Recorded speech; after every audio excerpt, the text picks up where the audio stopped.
Hello students, मैं पायल ma'am. आज के मेरी क्लास में आप सब स्टूडेंट्स का स्वागत है। आज का मेरा टॉपिक है inverse Laplace transform. Inverse Laplace transform. अब इनवर्स लैप्लास ट्रांसफॉर्म क्या होता है? तो जैसे हम जानते हैं कि इंटीग्रेशन डिफरेंशिएशन का इन्वर्स होता है और डिफरेंशिएशन इंटीग्रेशन की इन्वर्स। दैट मीन्स जो डिफरेंशिएशन के फॉर्मूले होते हैं उसका अगर हम इन्वर्स करते हैं तो इंटीग्रेट का मिलता है, और इंटीग्रेट का अगर इन्वर्स करेंगे तो डिफरेंशिएशन का मिलता है। एज इट इज़ आपका इसमें भी है, ठीक है। दैट मीन्स इसका हम डेफिनेशन लिख लेते हैं। तो क्या होता है, हम अभी तक क्या जानते थे कि जो आपका एल एफ ऑफ टी था, मतलब कोई फंक्शन था टी का, उस पर अगर मैं लैप्लास ऑपरेट करती थी तो मुझे कैसा मिलता था? एस का मिलता था ना कोई वैल्यूज, ठीक है, एस के। देन अब क्या करूंगी, चूंकि ये इनवर्स, दैट मीन्स क्या हो रहा है, ये वाला एल इधर आ जा रहा है। दैट मीन्स क्या हो रहा है, मैं किस पे अब ऑपरेट करूंगी? एफ एस पे। कौन सा ऑपरेटर? L inverse operator. अभी क्या कर रही थी, फंक्शन टी का था जिसपे मैं ऑपरेटर एल लगाती थी, तो मुझे क्या मिलती थी? एस पे। दैट मीन्स टी किस पे ट्रांसफॉर्म होता था? एस पे ट्रांसफॉर्म होता था। अब जो एस है वो किस पे ट्रांसफॉर्म हो जाएगा? आपका टी पे ट्रांसफॉर्म हो जाएगा, ठीक है। जहां पे आपके एल इनवर्स को हम क्या बोलेंगे? एल इनवर्स को हम बोलेंगे लैप्लास इनवर्स ट्रांसफॉर्म, ठीक है। Is called the Laplace inverse transform या फिर इनवर्स लैप्लास ट्रांसफॉर्म। क्लियर है? क्लियर है यहाँ तक के? क्या हो रहा है कि आपका पहले टी था वो किस पे जाता था? एस पे। कब? जब हम उसमें क्या ऑपरेट करते थे? लैप्लास ऑपरेट करते थे। अब ये इनवर्स हो रहा है, दैट मीन्स हम एस पे क्या कर रहे हैं? एल इनवर्स, ठीक है। यहाँ पे ऑपरेटर क्या हो जाएगा? एल इनवर्स, क्योंकि ये जस्ट अपोजिट हो रहा है, ठीक है। अब जैसे हमने पढ़ा था लैप्लास में कुछ फॉर्मूले, सेम एज इट इज हम पढ़ेंगे इसके इनवर्स में। चूंकि हम जानते हैं L of one, L of one क्या हो जाता था? 1/s होता था एल ऑफ वन। अब यहाँ पे चूंकि इनवर्स है, that means L inverse 1/s, ये क्या हो जाएंगे? आपके 1 हो जाएंगे। दिख रहे हैं? जस्ट अपोजिट हो रहे हैं ना। अब इसमें हम दूसरा देखते हैं, सेम जा रहा है ना। एल किसका था हमारा? टी पावर एन का रहता था। टी पावर एन का हमने क्या फॉर्मूला बताया था? Gamma n plus 1 s n plus 1, या इसी को हम क्या बोलते थे? Factorial n upon s n plus 1 बोलते थे। अब चूंकि हम किस पे लगाएंगे? इसका जस्ट इनवर्स हो रहा है, दैट मीन्स क्या हो रहा है? इसका जस्ट इनवर्स हो रहा है। तो इनवर्स होने पे ये क्या हो जाएगा? एल इनवर्स क्या हो जाएगा? 1 अपॉन एस एन प्लस 1, ये वाला। तो बचेगा क्या यहाँ पे? T power n upon factorial n, या फिर t power n upon gamma n plus 1। Clear है? ये समझ आ रहा है ना आपको? बहुत ही इजी है, कोई वो नहीं है टफ, ठीक है। चूंकि ये होता है इसलिए ऐसा होगा, ठीक है। अब इसके जितने भी फॉर्मूले हैं सब में आप वैसे कर करके देख सकते हैं। जैसे हमने 2 फॉर्मूले तो देख ही लिए हैं। तीसरा फॉर्मूला क्या होता था कि एल ई ए टी, जब हम एक्सपोनेंट फंक्शन पे ऑपरेट करते थे लैप्लास को, तो हमको क्या मिलता था? 1 अपॉन एस माइनस ए मिलता था। अब चूंकि इसका इनवर्स है, दैट मीन्स हम एस वाले को टी में चेंज करेंगे, तो 1 अपॉन एस माइनस ए, इसका हमको क्या मिल जाएगा? E to the power of A T, ठीक है। वैसे ही आप सारे फॉर्मूले, चूंकि जिसने मेरे वीडियो पहले का नहीं देखा है वो प्लीज वीडियो देखेंगे, तब आपको क्लियर हो जाएगा कि यहाँ पे क्या हो रहा है। साइन ए टी का क्या होता था आपका? ए upon S square plus A square. तो चूंकि यहाँ पे इनवर्स होगा, तो इनवर्स होगा तो ये इधर जा चुका है, आप इसे भी देख सकते हैं, ठीक है। ऐसा होता नहीं ना, लेकिन यहाँ पे आप सोच सकते हैं कि इसको आप इधर ले गए इनवर्स, चूंकि ए कांस्टेंट है तो क्या हो जाता है? आपका नीचे आ जाता है, ठीक है। तो ये क्या हो जाता है? साइन ए टी बाई ए। वैसे एज इट इज कॉस का भी कर सकते हैं आप कि एल कॉस ए टी क्या होता था upon S square plus A square होता था ना। अब आप क्या करेंगे, इसका इन्वर्स निकालेंगे। इन्वर्स निकालेंगे तो क्या हो जाएगा, S upon S square plus A square, इसकी वैल्यू हो जाएगी आपकी कॉस ए टी।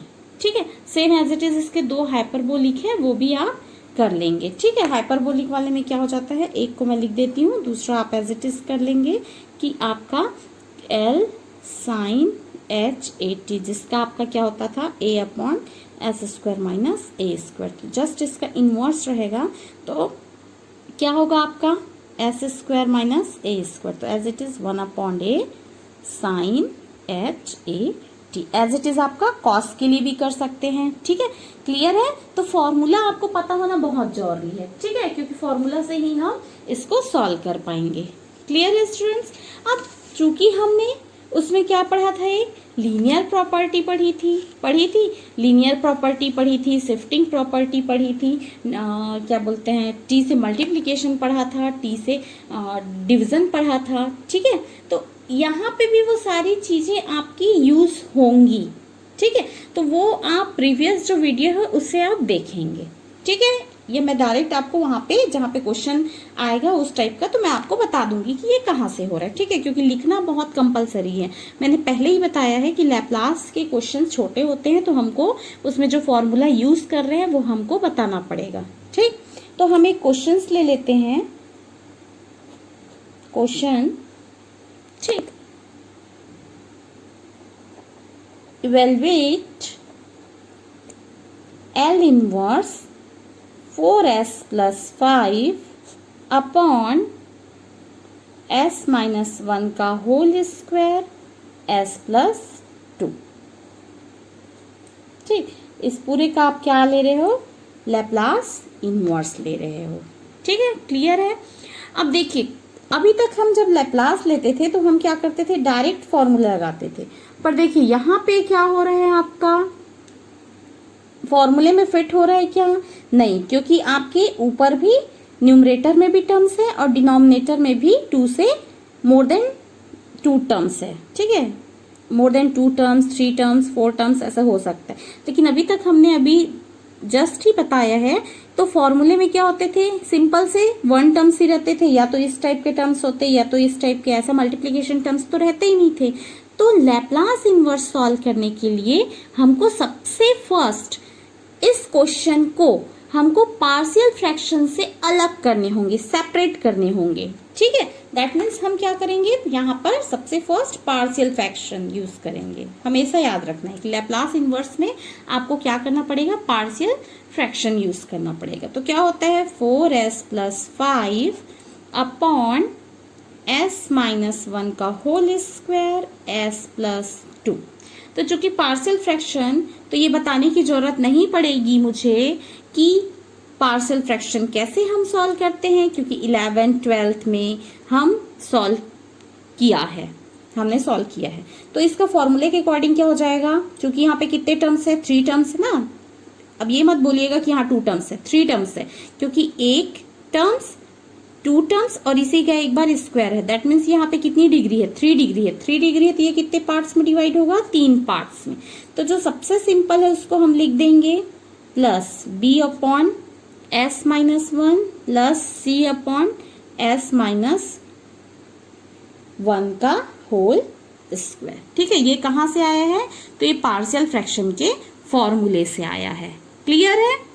अब हम लेफ्ट हैंड साइड को एज इट इज लिखते जाएंगे। Left hand side 4s plus 5 s minus 1 का होल स्क्वायर s प्लस 2 इधर।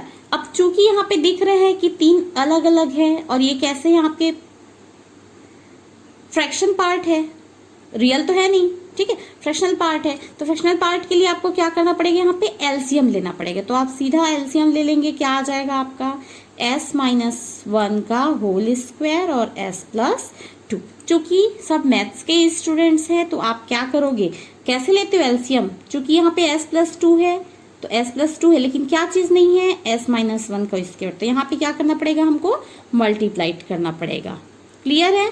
चूंकि यहाँ पे s माइनस वन एक तो है लेकिन क्या नहीं है, s प्लस टू नहीं है और एक s माइनस वन नहीं है। दैट मीन्स यहाँ पे हमको क्या करेगा, s माइनस वन और s प्लस टू का मल्टीप्लाइड करना पड़ेगा। चूंकि इसके पास क्या है, s माइनस वन का होल स्क्वायर तो है लेकिन क्या नहीं है आपका, s प्लस टू नहीं है।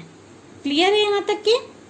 अब चूंकि बोथ साइड में जो आपके डिनोमिनेटर के टर्म्स हैं वो क्या हो जाएंगे, कैंसल आउट हो जाएंगे, तो क्या बचेंगे, 4s प्लस 5 बचेगा। और इधर तो चूंकि आप इसको क्या कर लोगे, ओपन कर लोगे, ब्रैकेट को ओपन करके आप क्या कर लोगे, सॉल्व कर लोगे। क्लियर है यहाँ तक के? तो आप कर ही सकते हैं। कैसे कि a ये क्या हो जाएगा, फॉर्मूला लगा है a माइनस बी का whole square minus 2s plus 1 plus b, यहाँ सॉल्व हुए s square plus s minus 2 plus c s plus 2। Clear है यहाँ तक? अब इसके बाद आगे आपको क्या करना है, आगे आपको एस स्क्वायर वाले टर्म्स को एक साथ रखने हैं, एस वाले टर्म्स को एक साथ रखने हैं और कांस्टेंट टर्म्स को। दैट मीन्स इसको एक पॉलिनोमियल के फॉर्म में अरेंज करना है जिसमें सेम टाइप की जो डिग्रियां हैं एस की, सेम पावर है, उसको एक साथ रखना है। ठीक है, तो क्या हो जाएगा, 2 पावर वाले टर्म्स एक साथ रखेंगे तो क्या होगा, a plus b s square, दिख रहा है कि यहाँ पे एस स्क्वायर वाले टर्म्स सिर्फ 2 जगह हैं।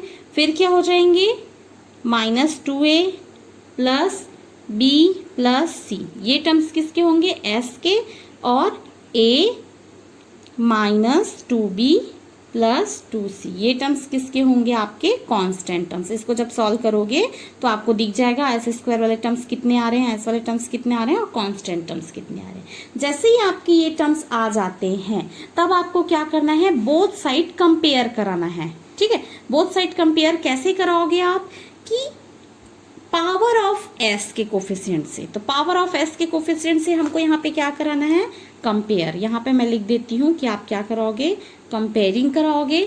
किसको कंपेयरिंग कराओगे, coefficient of various power of s, various power of s को। ठीक, तो हमको क्या मिलेगा, वी गेट, क्या मिलेगा हमको, देखिए इधर एस स्क्वायर के कोई भी टर्म्स दिखाई दे रहे हैं क्या, इधर तो दिख रहे हैं, इधर क्या है, a प्लस बी है एस स्क्वायर के terms, that means a plus b. इधर है क्या, नहीं है, दैट मीन्स क्या हो जाएगा, 0। हम इसको क्या दे देंगे, इक्वेशन, कोई सा भी आप इक्वेशन दे सकते हो 1 2 करके।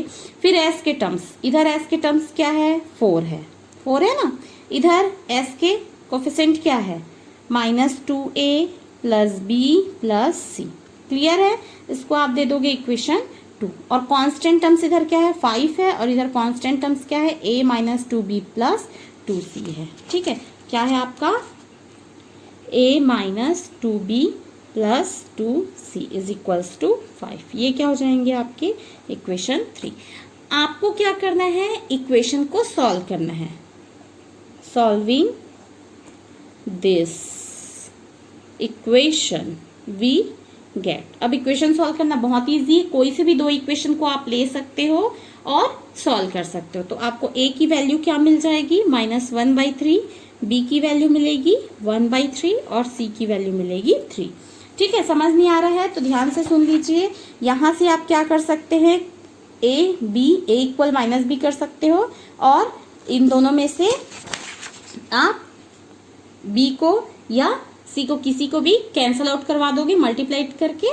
ठीक है, फिर आपके a और b के टर्म्स बचेंगे जिससे आप इक्वेशन को सॉल्व कर सकते हो। आप फ्री हो यहाँ पे कि किसी भी मेथड से आप इक्वेशन सॉल्व कर सकते हो, जिससे आपको क्या मिलेगा, a b c की value. In a b c की वैल्यूज को आपको क्या करना है, रखना है। कहाँ पे रखना है, जो हमने लिखा है ना यहाँ पे a, तो a की वैल्यू जो निकली है उसको, b की वैल्यू जो निकली है उसको, और c की वैल्यू जो निकली है उसको।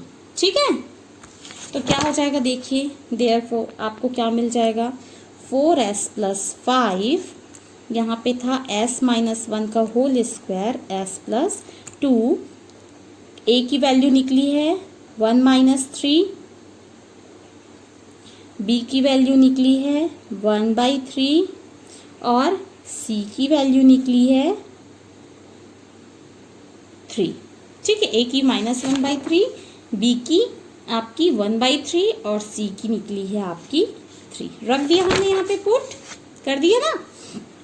अब देखिए, अब इसका हमको क्या लेना रहेगा, यहाँ पर जैसे ही आपका ये पार्शियल फ्रैक्शन से खत्म होगा, इसके जस्ट बाद आपको क्या करना रहेगा, taking Laplace inverse on both side. आपको दोनों साइड क्या लेना रहेगा, लैप्लास इनवर्स। जैसे ही आप लैप्लास इनवर्स लोगे तो क्या आ जाएंगे, 4s + 5 s-1 का होल स्क्वायर s + 2। ये तो आपको पता चल गया क्योंकि इसी की वैल्यू निकालनी है। राइट हैंड साइड पे अगर आप लोगे तो आपको डायरेक्ट यहाँ से वैल्यू निकल जाएगी, s + 2, यहाँ पर से 1/3 बाहर निकल गया, L inverse 1/s-1 + 3 L inverse, यहाँ पर स्पेस नहीं है, यहाँ लिख देती हूँ, +3 L इनवर्स 1/s-1 का होल स्क्वायर। ठीक है, कुछ नहीं किए, हमने क्या किया है, सिर्फ L इनवर्स लिया है, तो ये 1/3।